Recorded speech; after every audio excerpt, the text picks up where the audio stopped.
Okay, and we are back. I know that I said before that we were going to do the live RP session, but since the donations have pretty much stopped, we only got 2 donations, and the free blogs have also stopped. I'm going to do the live reading for the story that was requested from the only donator who actually said what they wanted and sent me a screen cap. This is going to be a reading of an original story called Survival of the Friendliest. The story is called Science and Sorcery, and the chapter, it's a 2-part chapter called Survival of the Friendliest.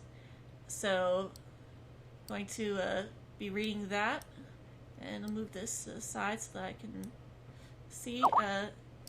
The character you're seeing on screen is a character who the 3 main characters who will be seen in this chapter are based off of the author, one of his friends, Nasdrex, and myself. So this is Voidwalker Angel. And real quick, I'm going to go ahead and show there's the one based off of Nasdrex named Voidwalker Lana, and then the one based off of the author, Voidwalker Tap. So those are the 3 characters who will be seen in this. And I'm going to go ahead and start this reading, and then after this we are going to end the event. So, here we go. Science and Sorcery, Survival of the Friendliest. And, oh yeah, one other thing before I start. This does have a lot of violence and some swearing.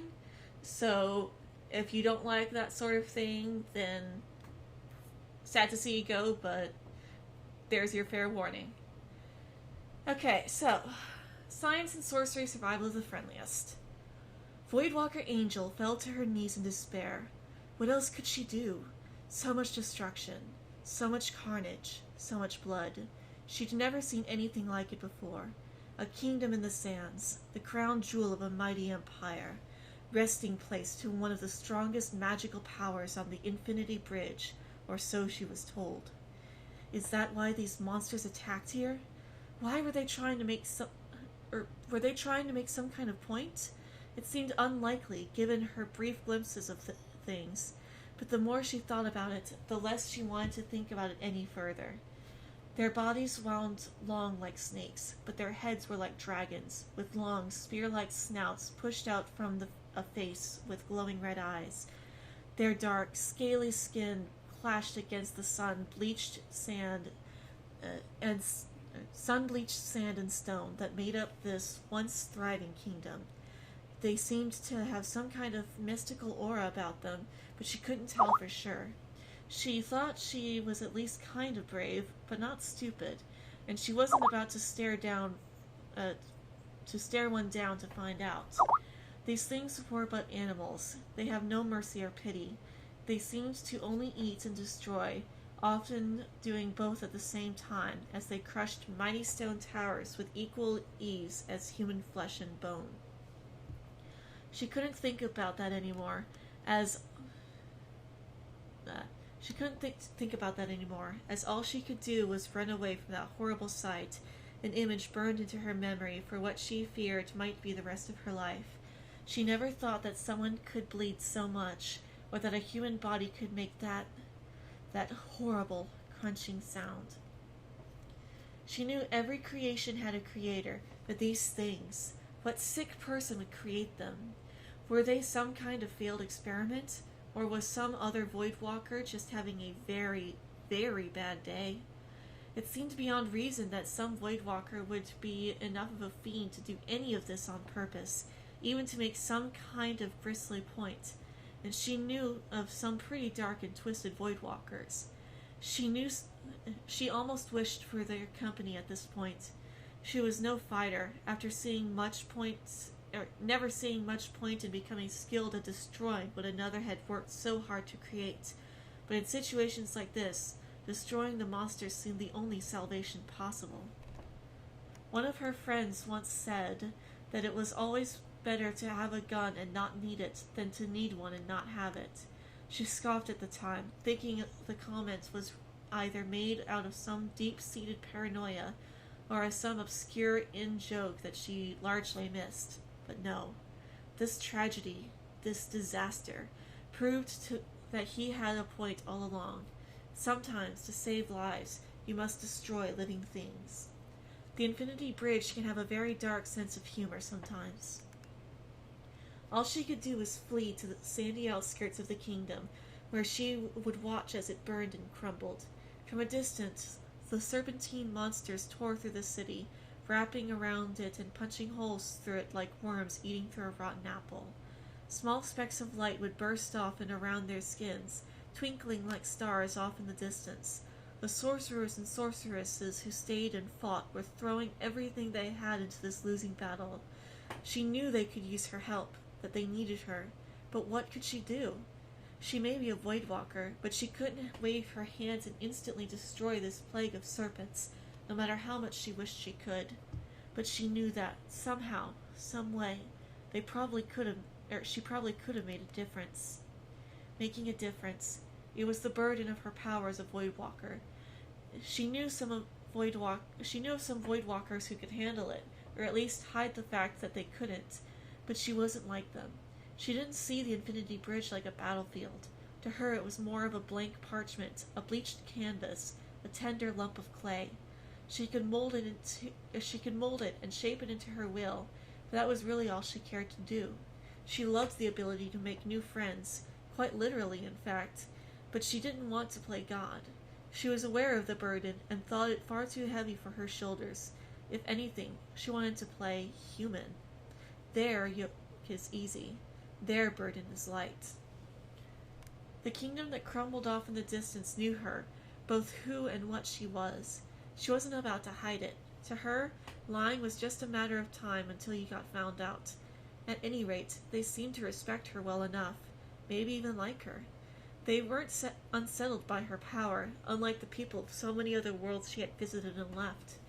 They didn't bow to her, or offer her the throne, or perform other acts of servitude that she would have rejected anyway.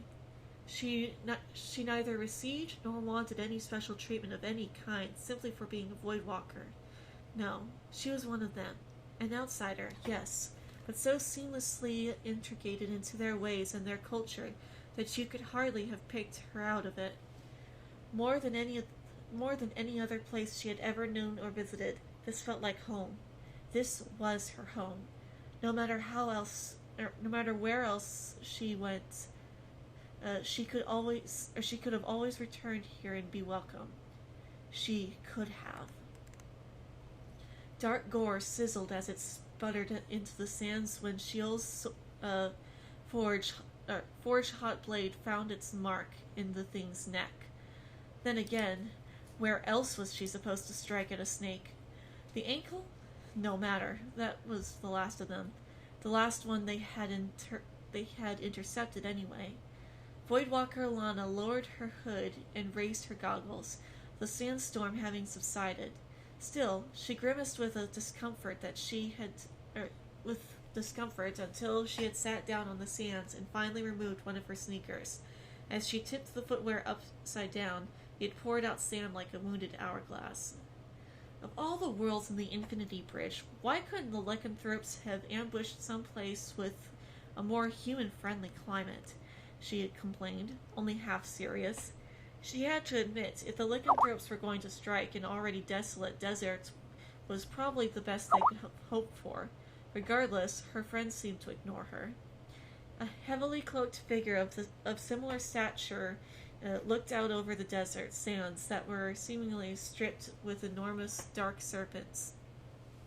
The likes of even the smallest would have made the most ferocious Triassic leviathans cower. Their looks weren't just empty intimidation either. They were formidable creatures, not only resilient, but far faster than anything that size had any right to be. Fortunately, they had all been slain. Unfortunately, there were far more, and he knew it. The figure was covered from head to toe, so much that Lana could barely tell who it was if she didn't know that if there was only one other Voidwalker in the whole Infinity Bridge stupid enough and crazy enough to follow her around. Or she was the stupid, crazy one for following him. Ah, screw it. It baffled her how Tap could survive the heat of the desert dressed like that. When she questioned him about it before the mission, he simply cited his desire to avoid sunburn. She was pastier than he was. He wore a thick tan cloak similar to hers, both of which were lightly covered enough to blend right into the sand if the need came. Despite his weight, it apparently provided enough shade to offset the heat of direct sunlight. Under the cloak's hood, he wore both tinted goggles and a scarf. On his feet, he wore the same dark boots he always seemed to wear. They didn't look comfortable, never did, but they seemed to fit tight enough to keep the sand out of his socks. It was more than Lana could say for her own footwear as she emptied out her other shoe. On his left hand, he wore thick, heavy gloves, seemingly the same material as their cloaks, while his right hand sported the only exposed skin on his body, through a similar glove, but with a trigger finger exposed. This minute area of skin had already turned red and dusty from the harsh elements. Still, the small bit of exposure was absolutely necessary. It'd be harder for him to work his gun otherwise, though she imagined that he'd get pretty pissed if he somehow managed to sunburn his trigger finger. A modified Quicksilver hung from a strap, slung along Tap's back. Naturally, its scope had been detached, as one of the dumbest things you could possibly do in a setting with a bright sun hanging in a cloudless sky is to stare into what essentially amounts to a telescope. Accounting for this lack of assisted aiming, the barrel of the gun had been shortened dramatically. It appeared as if Tap simply eschewed aim altogether, though the shorter barrel had a manual iron sight accommodation to it.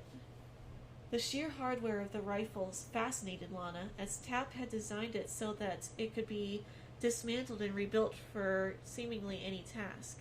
In this particular case, the rifle had been reduced to little more than its boxy chassis and short barrel, easily fitting across its wielder's back, though still about as bulky and as a heavy machine gun. Whatever he had done, it also seemed to fire like a machine gun as well, though only in limited, sparse bursts. She had seen enough of how fluidly he operates with his standard rifle configuration that this particular mode seemed suboptimal in his hands. She wondered whether these modifications were because of the bright sun in this world, the increased toughness of this particular lycanthrope strain, or whether he's just putting out enough firepower to make up for her lack of it.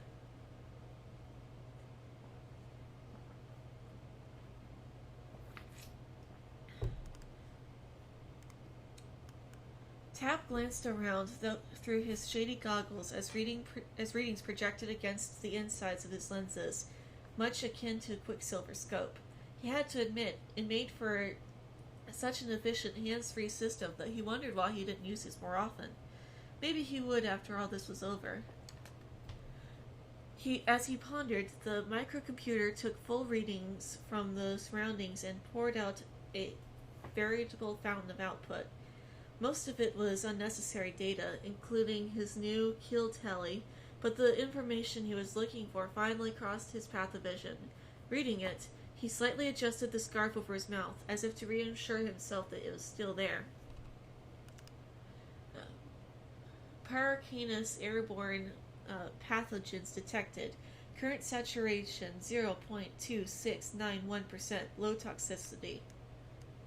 Tap glanced about through his shady goggles as readings projected against the insides of the lenses, much akin to Quicksilver's... Oh, I already read that part. Despite the seeming reassurance of his supercomputer-enhanced spectacles, he didn't like what he saw. As if being as long as a train wasn't enough, this was a poisonous strain of lycanthrope. The saturation levels were hardly lethal at the moment, but with so many of the lycanthrope dead surrounding them, the area would become essentially uninhabitable within a week at most.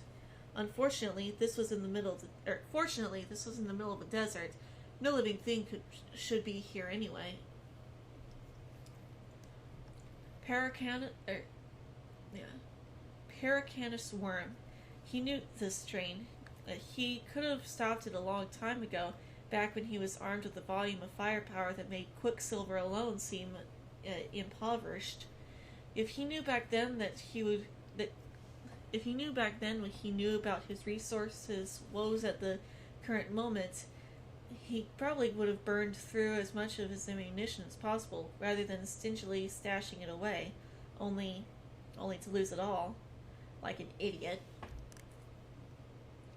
That day, while not his stupidest moment, was hardly his proudest. Paracanus worm was one of the larger lycanthropes, barreling down at their position, but it wasn't isolated.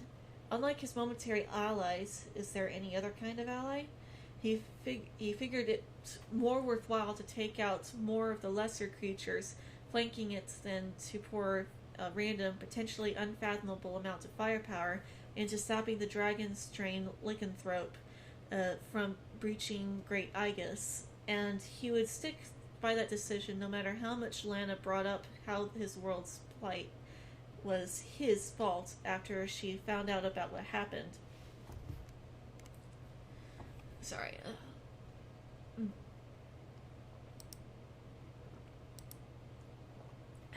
By the way, the art featured in the video is courtesy of Nazdrix.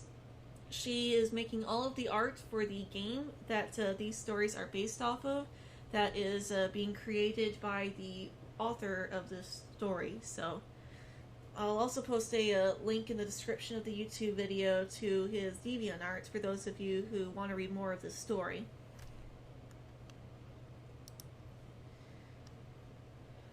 It may have been a large and presumably powerful lycanthrope, but it was ultimately a single lycanthrope.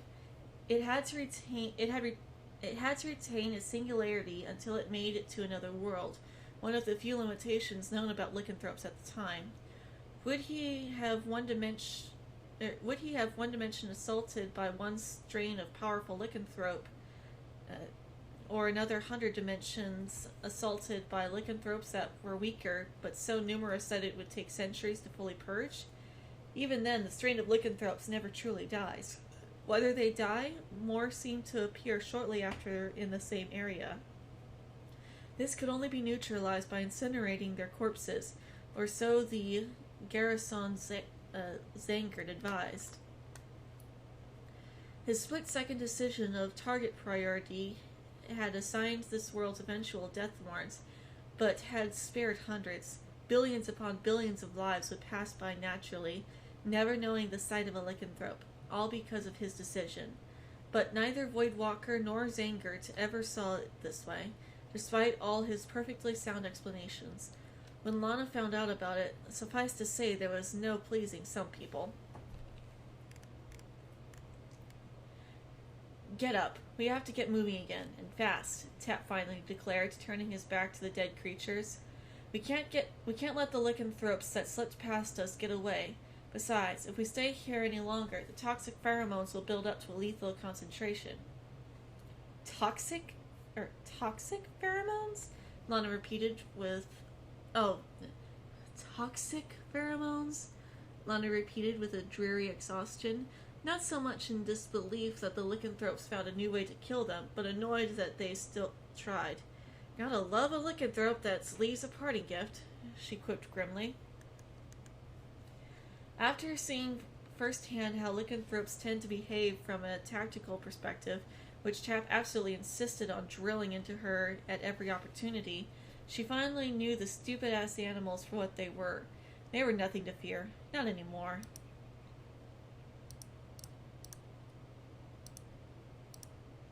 She reached for the scarf hanging loosely around her neck and pulled it up over her mouth and nose. She didn't take too kindly to Tap's orders or his tone at the best of times. She thought she might get used to his drill sergeant-like expectations of her someday, but that day had still yet to come.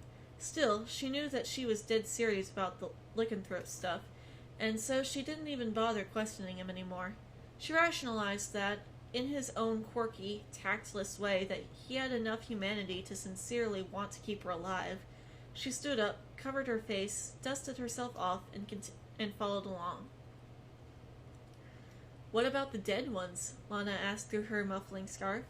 He didn't even turn to face her. "Leave them," Tap answered with a voice rich in contempt for the slain lycanthropes, diminished in evident fury only by his scarf. "Let them fry in the sun like the worms they are." They wouldn't fry, though. He knew they wouldn't. Their flesh had an amazing tolerance for all kinds of inhospitable and uncomfortable weather, even posthumously. From what he had seen, it took Shiel's flame to burn their bodies down, which had the side effect of putting his ally into cardiac arrest. She had a Voidwalker's constitution and usually recovered without incident, but it limited her combat potential for at least a few hours. Given that he had to watch her back when she harnessed Shiel's power, he didn't want to have to deal with the side effect for longer than he had to, and so he discouraged her use of it. If they did all the fighting, the fickle Zangert would at least attend to the containment. He had far grander intents at the moment. Stop Paracandus Worm and exterminate the entire strain. Maybe then sleep would finally cease evading him.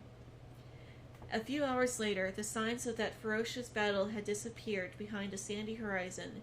The sun had descended across the sky, illuminating the horizon with its golden glow as its heat mercifully relented.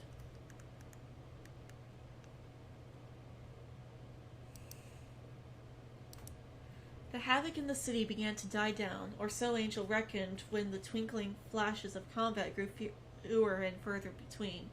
For a populous place, it wouldn't take that long for what she estimated to be 100 of those dragon things to wipe the city of all life, all while she watched helplessly.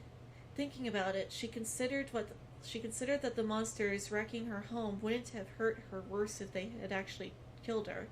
They let her escape.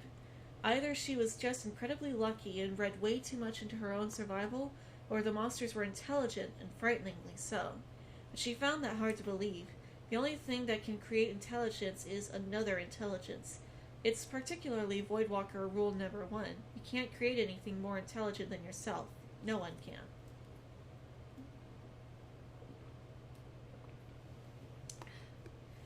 The thought was a sour one, as it suggested that these things were actually sent by something bigger and nastier. The Infinity Bridge as a whole was a place more fantastic and more terrible than she could imagine. She hadn't stayed far from this particular world in ages. In fact, the furthest she had ever gone from this place was up to a fortress colony on the Infinity Bridge that its inhabitants called Great Igus. Those who lived there claimed it to be the largest, safest, and most heavily fortified defensive lines of the entire Infinity Bridge. She had seen this place only once in her lifetime, and she never wished to see anything like it again. It may have represented strength and safety for some, but to her, it stood for how terrible the Infinity Bridge can be, and how terrible you have to become if you want to survive it. Beyond Great Igus was a whole other side of the Infinity Bridge, home to worlds wrecked by violence, despair, and chaos, practically the dark side of the Infinity Bridge. According to legend, Great Igus was built by mighty heroes across the Infinity Bridge to stop evil forces from their worlds from spilling their villains into worlds like this one. Worlds too peaceful to survive their full assault. Worlds like this one. The monsters, or whatever had sent them, had to have come from the other side of that great defensive line. It doesn't inspire confidence that they were evidently able to breach it. She felt her entire soul sink at the thought. If you can't trust in Great Igus, what can you trust? How about the power of friendship? Friendship is magic! As the sunlight gradually faded, it was replaced with a bright full moon and a celestial sphere full of stars in the night sky. The ruins of that once magnificent architecture grew mercifully dim. The castle, once tall and proud, had caved in across one full side, and dark, womb-like tendrils continued to slither around what remained. It was not a fortress of strength, nor or of kindness. It was a reminder of defeat, a monument standing only as a reminder of the slaughter of an entire kingdom. She figured that the princess and her brother fought to the bitter end. They were generally kind royalty, despite rumors that the king would cause his little sister some playful sibling grief every now and then. They didn't deserve this. She hoped they would have escaped, but that wasn't their way and she knew it. She wished she could have made some kind of meaningful difference, but they sent her off before she could join them. In her defense, the spell looked more like the rites to a protection charm, not a teleportation spell, though she should have figured. They told her to escape. When she refused, they didn't give her a choice. She figured they meant for her to get help, to call in favors from her many allies from across the Infinity Bridge. But though she was friendly to the kingdom and its people, she wasn't exactly forthcoming with them when it came to this. They never really asked her, so she didn't see it necessary to point out that she didn't keep company with other Voidwalkers. It wasn't personal. She was already friends with pretty much the entire kingdom, so she saw little reason to befriend those more like herself. True, friendship isn't about being best buddies with clones of yourself anyway. She certainly wasn't friends with any powerful Voidwalkers or Voidwalker warriors or sorcerers, let alone ones capable of turning back such a bleak tide. She did know of one, though she hadn't heard from him in years. Knowing what he was like, it was probably for the better anyway. If the kingdom truly sent her to get help, then their efforts were in vain, and she can't help but feel a knot of guilt in the pit of her stomach that they would have let her fight along their side if she had told them the truth. The whole truth. Then she could have died with dignity. It would have been painful. It would have been scary. It would have been proper. As if in response to such dreary, morbid thoughts, she began to feel the sand beneath her knees and between her fingers tremble on its own. Maybe the desert consume her and maybe the desert would consume her and put her out of this miserable sight, this miserable life behind her. Maybe in another 1,000,000 years, the Infinity Bridge will be a peaceful place again. She finally looked up and saw the jaws of the desert itself emerge from the sand. Okay, and my neck is killing me, and talking is actually making it worse. So, I'm going to end it there. We're already at about 30 minutes. I'd say that's a pretty good length. Again, those of you watching this on YouTube, I will post a link in the description to where you can read the rest of this. Same goes to those of you who are still in the live stream. I'll post a link in the chat. I thank everyone for coming to join, for reblogging and donating, for those of you who did, basically Drake and one other person. But I still appreciate the fact that you guys donated. It's for a good cause, for people who really need it, and the stream itself for a good cause. So, thanks for watching. Those of you on YouTube, please be sure to like, comment, and subscribe, and I will see you all next time.